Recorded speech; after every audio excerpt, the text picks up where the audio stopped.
Kita berdoa. Ubah hati kami Tuhan. Ubah hidup kami menjadi seperti yang Tuhan mau. Sehingga lewat kehidupan kami dapat menyaksikan-Mu lebih lagi. Lewat kehidupan kami dapat mengalami Tuhan setiap hari. Kiranya firman-Mu yang akan kami baca, kami renungkan, kami dengarkan penjelasannya, boleh menolong kami, membentuk hidup kami menjadi seperti yang Tuhan mau.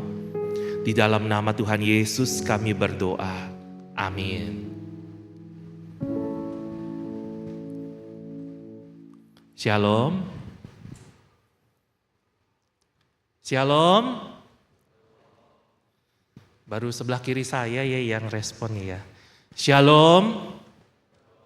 Nah gitu, itu baru ada tanda kehidupan. Ya, kalau bilang shalom,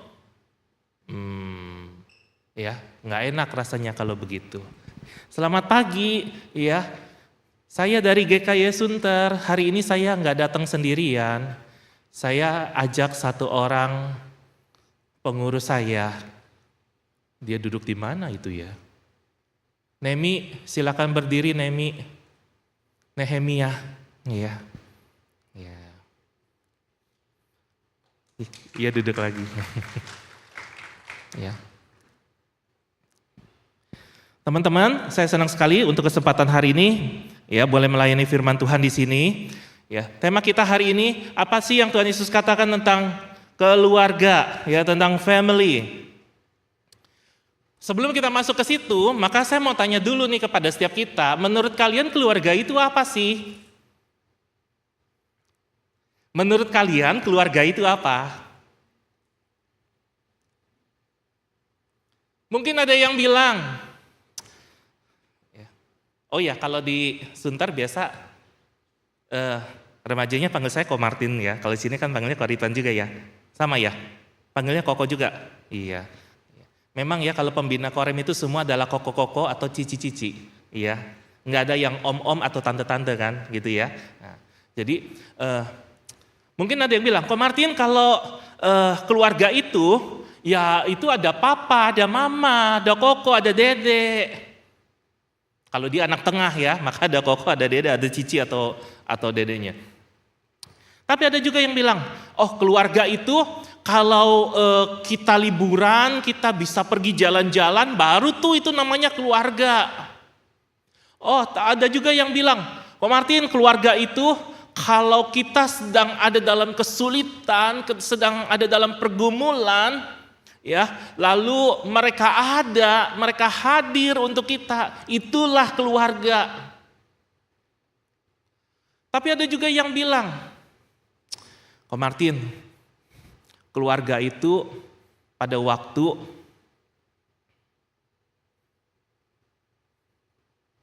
apa?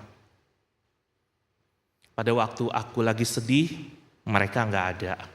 Pada waktu aku lagi kesel, mereka tidak peduli.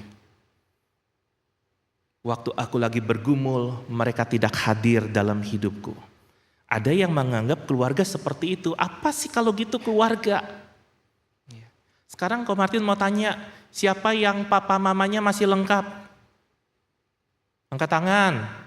Kalau masih lengkap tapi nggak angkat tangan, durhaka lo ya. Oke, turunin. Yang tinggal papa aja. Yang tinggal mama aja. Yang udah nggak punya papa sama mama. Ada? Iya. Kalau Ko Martin sekarang udah gak punya papa, udah gak punya mama. Ya papanya Ko Martin meninggal waktu Ko Martin kelas 3 SMP. Zaman dulu tuh masih Eptanas ya. Besoknya Eptanas meninggal kena serangan jantung. Ya, mamanya Ko Martin meninggal kapan? Tahun lalu. Jadi sekarang sudah tidak punya papa mama. Kokonya Ko Martin meninggal 3 tahun yang lalu. Sekarang tinggal Ko Martin sama dede perempuan yang juga sudah berkeluarga. Iya. Apa sih arti keluarga bagi setiap kita? Setiap kita mungkin punya definisi keluarganya masing-masing. Ya, setiap kita punya definisi keluarga kita masing-masing. Mungkin ada yang ideal, mungkin ada yang tidak ideal. Tapi apa yang Tuhan Yesus katakan tentang keluarga? Ya, apa sih yang Tuhan Yesus katakan? Dan hari ini kita mau baca satu bagian Alkitab, ya, tentang perumpamaan anak yang hilang. Dan dari sini kita bisa belajar banyak tentang keluarga. Mari kita baca sama-sama. Ada ya ketutupan saya enggak? Hurufnya. Kalau ketutupan, I'm sorry ya, soalnya I'm so big, ya. Saya suka mentertawakan diri sendiri ya, jadi no worry ya. Ayo kita baca sama-sama. Lukas pasal 15, kita baca ayat 11 sampai ayat 13 saja. Oke, kita baca sama-sama 1, 2, 3. Yesus berkata lagi, ada seorang mempunyai 2 anak laki-laki. Kata yang bungsu kepada ayahnya, Bapa, berikanlah kepadaku bagian harta milik kita yang menjadi hakku. Lalu ayahnya membagi-bagikan harta kekayaan itu di antara mereka. Beberapa hari kemudian anak bungsu itu menjual seluruh bagiannya itu, lalu pergi ke negeri yang jauh. Di sana ia memboroskan harta miliknya itu dengan hidup berfoya-foya. Dan kelanjutan kisahnya, kalian pasti tahu kan apa yang terjadi dengan anak bungsu ini. Ya, dia menikmati semua kemegahan di dalam dunia. Dia menghabiskan harta bagian miliknya yang diberikan oleh ayahnya itu. Dan ketika keadaan menjadi begitu sulit dan harta sudah habis, hidup tidak berdaya lagi, maka muncul sebuah kesadaran diri. Sampai akhirnya dia berjanji, aku akan kembali. Karena aku sadar ternyata aku tidak bisa berjalan seorang diri. Aku akan kembali ke rumah Bapakku. Aku akan minta ampun. Meskipun aku tahu aku tidak layak untuk disebut lagi sebagai seorang anak. Aku akan minta supaya aku boleh menjadi budaknya. Karena sebagai budak pun hidupku pasti akan sangat terjamin. Dan setelah itu kita tahu kan apa yang akan terjadi? Yang terjadi adalah ketika bapaknya itu melihat anaknya itu dari jauh, apa yang dilakukan? Panggil para pengawal, usir itu anak durhaka itu, sudah aku coret dari kartu keluarga. Tidak ada lagi namanya si bungsu di dalam rumahku. Enggak, waktu lihat anak bungsunya pulang dari jauh, dia lari, dia peluk, dia ciumin. Kalau anak remaja zaman sekarang sih udah masih dipeluk, dicium sama papa mama enggak? Nih yang main drum nih, kamu kelas berapa? Kelas 8, masih dipeluk papa enggak? Dipeluk mama? Kalau tiba-tiba papa peluk kamu, cium pipi kamu merasa gimana? Kapan terakhir kali? Benar. Saya punya anak laki-laki, nanti nih tahun ajaran baru dia masuk kelas 7. Waktu masih kelas 5, masih kelas 6, masih mau tuh, masih deket-deket, tempel, cium gitu ya. Sekarang kagak mau, disuruh cium pipi papa dulu. Nyengir aja, terus berlalu. Ya kadang-kadang saya yang peluk, saya yang cium. Kalian ingat pelukan seorang mama? Pelukan seorang papa? Ingat? Ingat betapa hangat, ya, betapa erat, dan itu menggambarkan kasih yang besar. Dan itulah yang dialami oleh si anak bungsu. Dia mendapat pengampunan, mendapat pemulihan, ya. Meskipun si sulung itu, saudaranya, kakaknya itu tidak senang, ya. Tapi itulah yang terjadi, ya. Dan keluarga selalu ada ketika kita ada dalam masalah. Oleh sebab itu, dari Perumpamaan tentang anak yang hilang ini ada 3 hal yang mau saya intisarikan. Ya, yang kira-kira ini loh yang Tuhan Yesus katakan tentang keluarga. Yang pertama, keluarga adalah kita. Ayo kita ulangin sama-sama. Keluarga adalah kita dan saya adalah bagian di dalamnya. Menyadari bahwa di dalam keluarga bukan hanya ada saya, tapi ada papa, ada mama. Mereka adalah wakil Allah yang diutus untuk apa? Membimbing kita, merawat kita, menjaga kita, menuntun langkah kita, sehingga kita tidak sampai kehilangan arah. Oleh sebab itu bersyukurlah kalau engkau hari ini punya pendidikan yang baik. Engkau bisa sekolah. Kita tahu uang sekolah sekarang mahal kan? Belum bukan hanya sekolah, biaya transport, ya, uang jajan, ada ekskul ini itu, ada les ini itu. Semua perlu biaya, iya. Beli pakaian, beli sepatu dan lain sebagainya. Mahal, iya. Tapi apa mereka pernah bilang, bayar balik? Habis tahun ajaran, papa mama kasih kwitansi. Nih, ini biaya pendidikan dan kehidupan kamu sepanjang 1 tahun. Ganti. Kalau kamu iya yang main gitar. Iya. Iya tuh. Saya mau yang kamu sih. Kalau kamu ditanya seperti begitu, diminta seperti begitu, kamu kira-kira kenapa? Kaget kan? Gile. Ternyata kasihnya bersyarat nih. Kasihnya papa mama pakai udang di balik batu. Iya, kalau tahu begini kagak usah sekolah. Enggak deh, pasti mau tetap sekolah kan? Dan kita bersyukur bahwa papa mama tidak ada pemikiran seperti itu. Ya, waktu sakit, masuk ke rumah sakit, iya. Kan ada asuransi, iya emang papa mama nggak bayar preminya. Betul kan? Nah bagaimana dengan kehidupan kita? Menyadari ada orang tua, ada kakak, ada adik. Ya kalau kita anak tunggal ya udah, puji Tuhan. Bukan berarti kalau bukan anak tunggal, ada saudara-saudara lain, tidak puji Tuhan. Tetap puji Tuhan. Kita bukan hanya saya.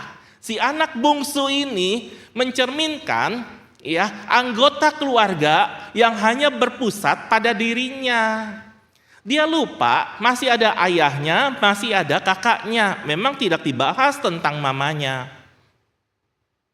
Dan ayahnya pasti sudah memberikan sebuah pendidikan yang baik. Namun dia ingin menikmati dunia. Dia ingin menikmati kesenangannya.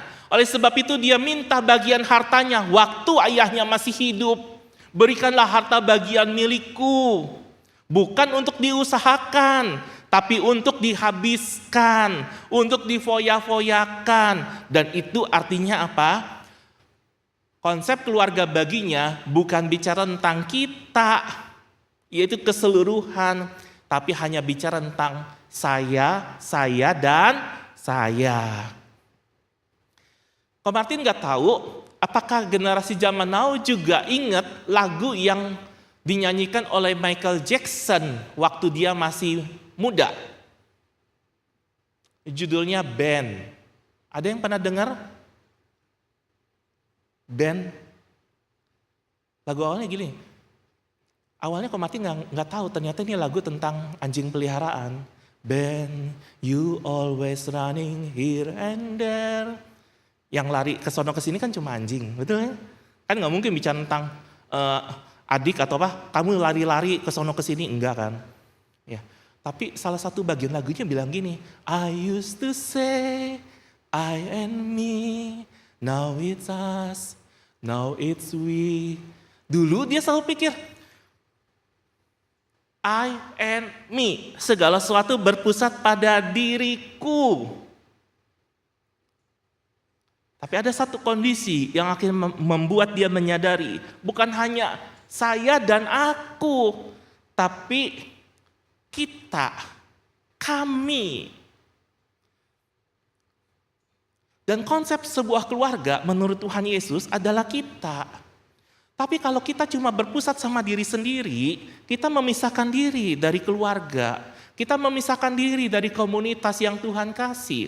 Itu adalah lembaga tertua yang Tuhan bentuk, yang melaluinya Tuhan menyatakan rahmat dan anugerahnya. Berapa banyak kita seringkali jadi anggota keluarga yang seringkali juga egois, pentingin diri sendiri. Hanya karena kita pikir papa dan mama tidak mengerti apa yang kita mau, yang kita ingini. Lalu kita marah sama mereka, kita ngambek sama mereka. Coba kalau mereka ngambek bayar uang sekolah kita, mateng enggak? Mereka ngambek kasih uang jajan kita, mateng enggak? Mereka ngambek bayar iuran internet di rumah, matiin akses. Sehingga kita punya gadget pun tidak bisa pakai. Atau mau beli pulsa, tidak dikasih biaya pulsa. Kira-kira apa yang terjadi? Tapi seringkali bukankah kita juga menjadi orang yang egois? Hanya mau menuntut dan menuntut, minta dituruti ini dan itu. Tapi kita juga nggak pernah memikirkan atau mungkin kurang bergumul. Atau seringkali mengabaikan sebuah fakta bahwa mereka berjuang begitu keras di zaman yang makin sulit ini. Supaya kita bisa tetap survive dan family bisa tetap ada. Tapi bukankah papa mama juga kadang-kadang bisa salah kan? Karena mereka juga manusia. Kalau mereka salah kita bisa menerima enggak? Anak bungsu punya kebebasan untuk memilih. Jalan mana yang akan dia pilih. Jalan mana yang akan dia lalui. Dan dia memilih jalan kebebasan yang merdeka sepenuhnya. Tidak lagi di bawah pengawasan mata ayahnya. Karena dia pikir pengawasan orang tuanya itu membelenggu dia, membuat dia kehilangan kemerdekaannya. Padahal pengawasan orang tuanya itu justru menjaga dia tetap aman. Tetap ada sebuah zona nyaman sehingga dia bisa bertumbuh dan berkembang dengan aman. Tapi si bungsu hanya memikirkan apa yang bisa dia nikmati dalam dunia ketimbang memikirkan apa yang sedang ia nikmati bersama dengan keluarganya. Maka yang pertama kita selalu ingat, keluarga adalah kita dan saya adalah bagian di dalamnya. Apakah kamu belong kepada keluargamu? Belong to your family? Tapi sebelum itu maka ada pertanyaan. Apakah belong to-nya dimulai dari we are belong to Jesus? Kalau masing-masing anggota keluarga belong to Jesus, saya belong to Jesus, kamu belong to Jesus, papa belong to Jesus, mama belong to Jesus, maka ketika setiap anggota keluarga belong to Jesus, maka setiap orang pasti tidak akan memikirkan aku, saya, mereka pasti akan berpikir kami, kita. Karena masing-masing menyadari bahwa mereka adalah miliknya Tuhan. Dan keluarga adalah tempat di mana Tuhan menyatukan kita.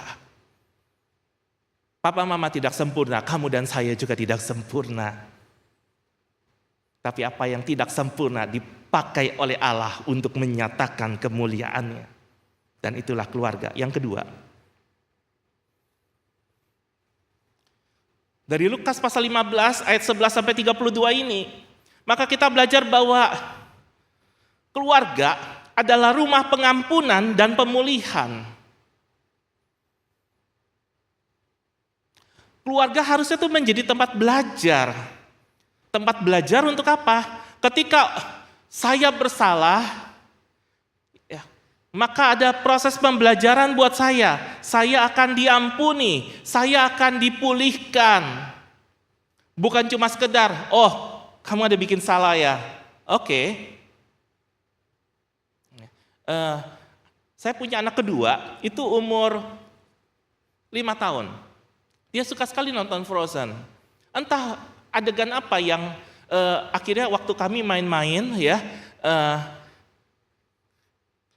kadang-kadang saya bilang begini, saya jadi kamu, kamu jadi papa, gitu ya. Jadi kita tukeran peran. Terus saya pura-pura jadi dia, oh, mau ini, mau mie.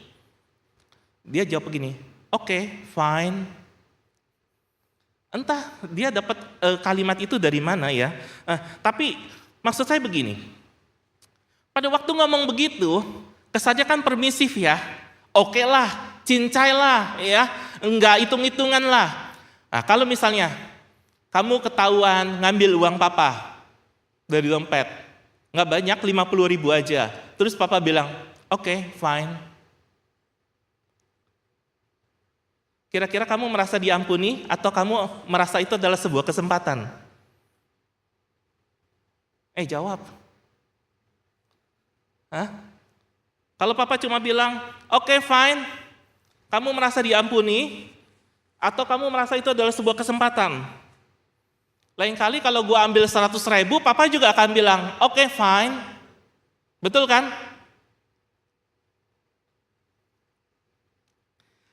Yang dialami oleh anak bungsu ini,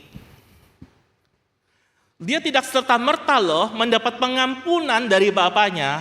Emang waktu dia dari jauh, papanya tuh udah lari menghampiri dia. Anakku pulang. Lalu dia rangkul. Mungkin ciumin pipi kanan, ciumin pipi kiri, tidak henti-henti berkali-kali. Karena dia pikir anaknya itu sudah mati.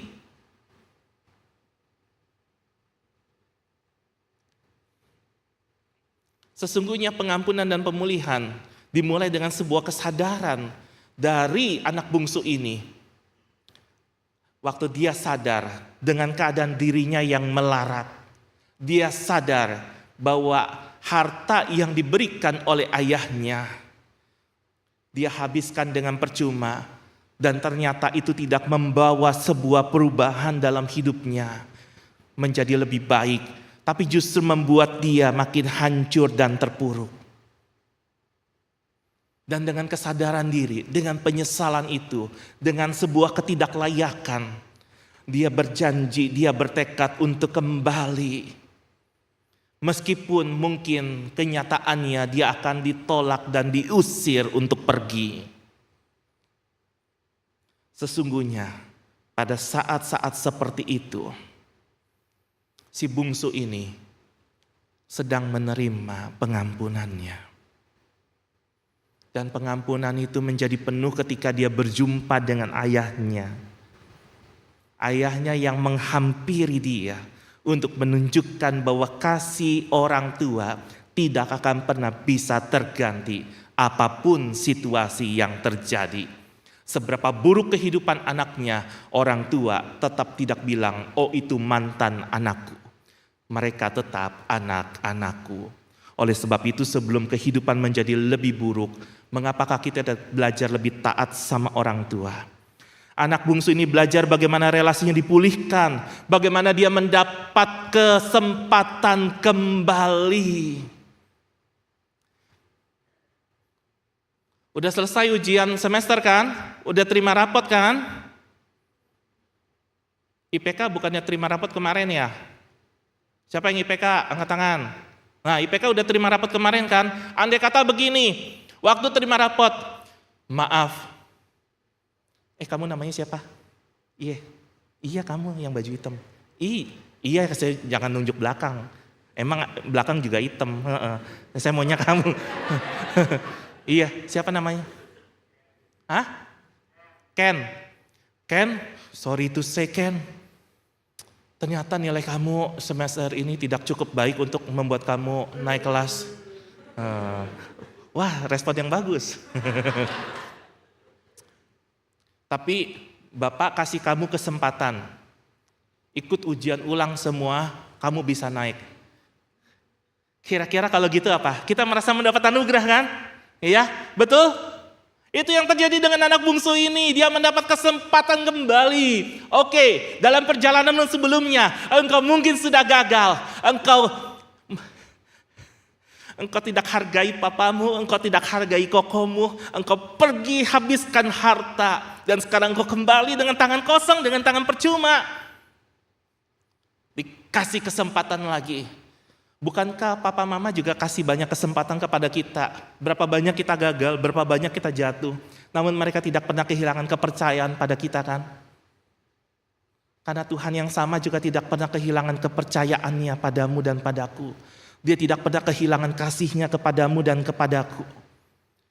Dan karena ada kasih Tuhan yang besar di dalam hidup kita, Karena ada pengalaman bersama dengan Tuhan, ada keselamatan yang Tuhan kerjakan, ada pengampunan yang Tuhan kerjakan di dalam setiap anggota keluarga. Bukankah itu harusnya membuat kita mempraktikkan kasih dan pengampunan kepada anggota keluarga yang lain? Bisakah itu kita tunjukin di dalam kehidupan keluarga kita hari ini? Kadang-kadang dalam kehidupan keluarga ada musuh-musuhan. Waktu saya SMP, saya pernah musuhan sama koko saya, sama adik perempuan saya. Musuhannya dimulai dari liburan kelas 6 SD. Hanya karena hal yang sepele, main bulu tangkis. Kami bertiga, saya dan adik saya, itu koko saya. Tapi mereka hanya tepok-tepokan berdua. Saya tidak dikasih bola. Saya marah, saya tersinggung, saya merasa terzolimi. Saya sakit hati. Dan meskipun tinggal satu rumah, tapi tidak ada pembicaraan di antara kita. Sampai satu hari ii saya memanggil kami bertiga. Gue bosen ya lihat tingkah lu pada ya.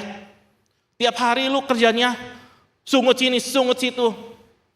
Lu mau jadi apa lu kalau begini? Sesama saudara saling ribut. Damai. Kalau ngomong damai, gue tabok lu. Takut, saya lebih takut ditabok kan. Akhirnya udah salaman, semenjak itu baik. Bagaimana dengan kehidupan kita? Apakah keluarga kita, rumah kita itu menjadi rumah pengampunan dan pemulihan? Kalau papa mama ada salah, apakah kita juga bersedia untuk mengampuni? Seperti kalau kita ada salah, papa dan mama juga bersedia untuk mengampuni. Dan kita bersedia mengampuni, bersedia memulihkan kembali relasi. Karena ada Tuhan Yesus yang telah mengampuni dan memulihkan kita lebih dulu. Itulah yang menjadi dasar kita. Bayangkan hati si anak bungsu. Ketika dia yang harusnya merasa aku akan jadi budak saja. Karena aku tidak layak dan tidak pantas. Aku sudah berdosa kepada sorga. Aku berdosa kepada Bapakku. Tapi justru dia mendapat pelukan yang paling hangat. Mendapat pemulihan, dikasih cincin. Dikasih jubah yang baru. Dibikinin pesta penyambutan. Untuk merayakan kembalinya anak yang hilang ke dalam pangkuan bapaknya. Bagaimana dengan kehidupan kita? Apakah pengampunan dari Tuhan membuatmu juga menerapkan pengampunan kepada anggota keluargamu yang ada salah dan dosa kepadamu? Yang terakhir, keluarga adalah rumah pembelajaran kehidupan. Keluarga adalah tempat belajar. Segala sesuatu terjadi di dalam keluarga. Tidak selamanya masa-masa suka. Waktu kita pergi makan bersama, ngobrol nggak? Saya tanya sama WL-nya deh. Waktu pergi makan sama keluarga, kalian ngobrol nggak?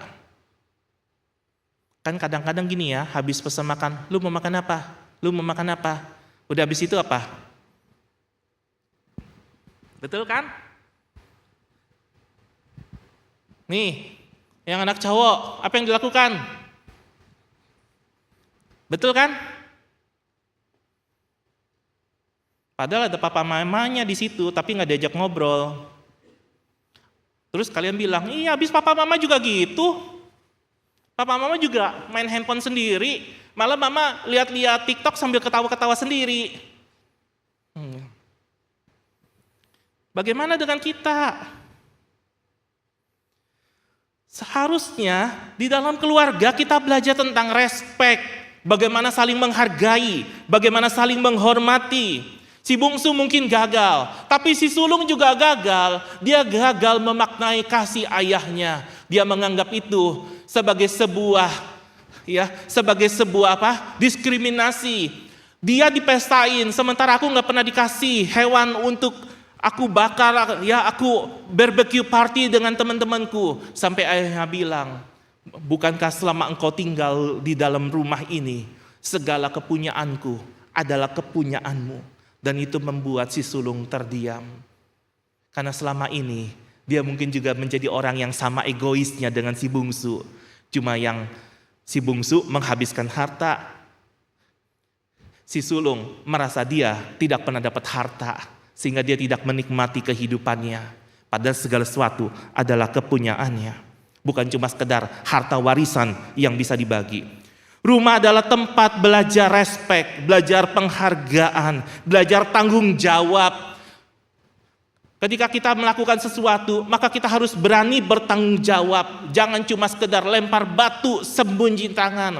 Atau kita sudah bersalah tapi mencoba mereduksinya dengan berkata, habis dia sih, habis papa sih, habis mama sih, habis teman saya.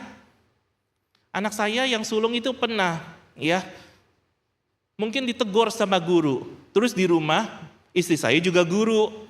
Sesama guru curhat, terus sampai di rumah kasih tahu, tuh si ini, saya yang sebut namanya dia entar dia jadi terkenal tuh si ini, tadi tuh ditegur sama gurunya, habis teman-teman yang lain, tuh lihat kan pengaruh dosa dalam kehidupan manusia kan, saling menyalahkan, nggak mau ambil tanggung jawab, belajarlah bertanggung jawab, sebab di rumah kita juga belajar tentang kasih dan penerimaan. Waktu SMA, setiap pagi saya dibikinin Indomie untuk sarapan. Tapi kadang-kadang saya marah. Kenapa Indominya kelembekan?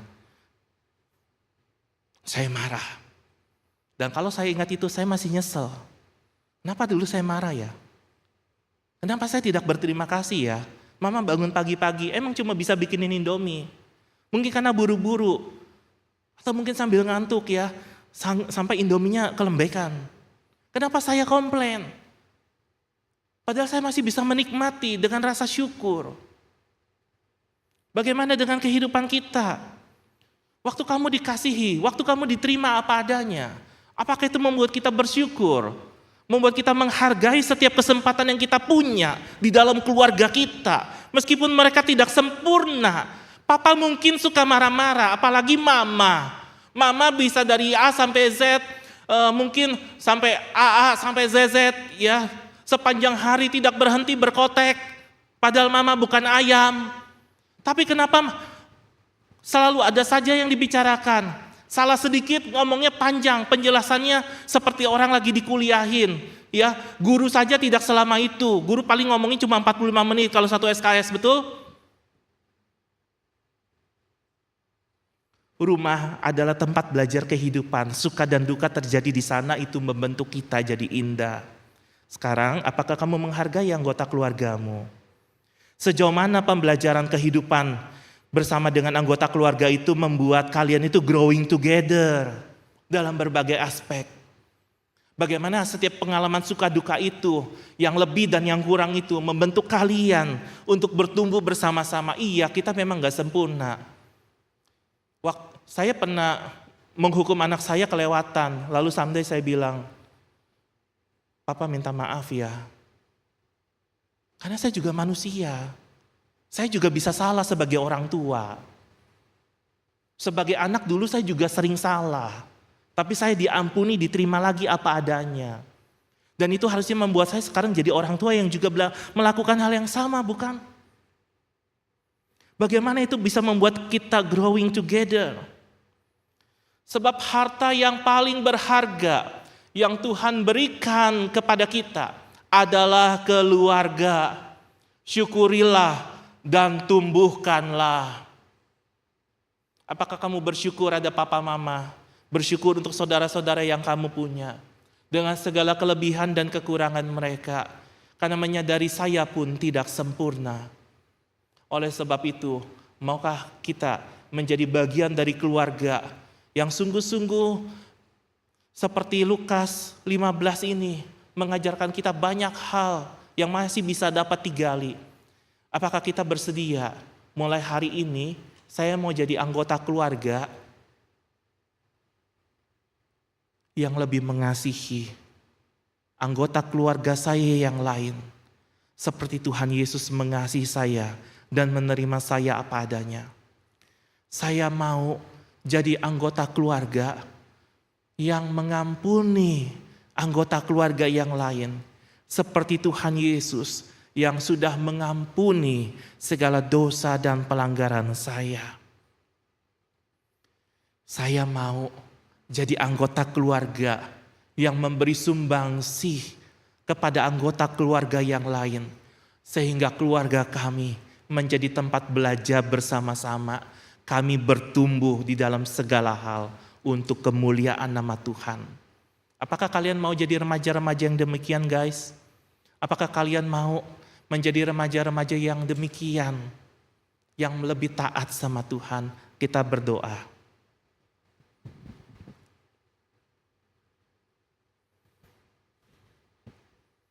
Saya tidak tahu hari ini relasi kamu sama papa mama gimana? Relasi kamu sama saudara-saudaramu gimana? Saya juga nggak tahu pola komunikasi kalian seperti apa. Apakah pergi dari rumah membuat kamu terasa lebih merdeka ketimbang sewaktu kamu ada di rumah? Apakah pendapatmu didengar? Apakah kamu dipedulikan? Apakah kamu mendapatkan cukup kasih? Atau ternyata hal-hal yang lain yang terjadi? Saya tidak tahu, tapi Tuhan tahu. Dan hari ini saya mau berdoa buat kalian. Tuhan Yesus, tolong rekan-rekan remaja ini, dalam segala pergumulan yang mereka punya bersama dengan keluarga, kiranya terang kasih-Mu menyinari mereka satu persatu, menolong mereka menemukan terang yang sejati di dalam Tuhan, dan menolong mereka melangkah tidak sendirian, tapi berpatokan, berpadanan pada kehendak Tuhan, belajar terus-menerus, bertumbuh bersama-sama, karena kasih Tuhan menguasai hati. Dan Engkau yang mendorong mereka untuk terus setia menjalani hari, tidak seorang diri, tapi bersama-sama, gandengan tangan seorang dengan yang lain. Tolong ya Tuhan, ketika di dalam keluarga ada perpecahan, ketika di dalam keluarga ada perselisihan, kiranya kasih-Mu yang menguasai hati dan Kau menolong supaya selalu ada solusi. Terima kasih banyak Tuhan. Kiranya Engkau yang menolong kami, boleh fokus pada keluarga kami, sebab itu adalah anugerah yang Tuhan beri. Di dalam nama Tuhan Yesus kami berdoa. Amin.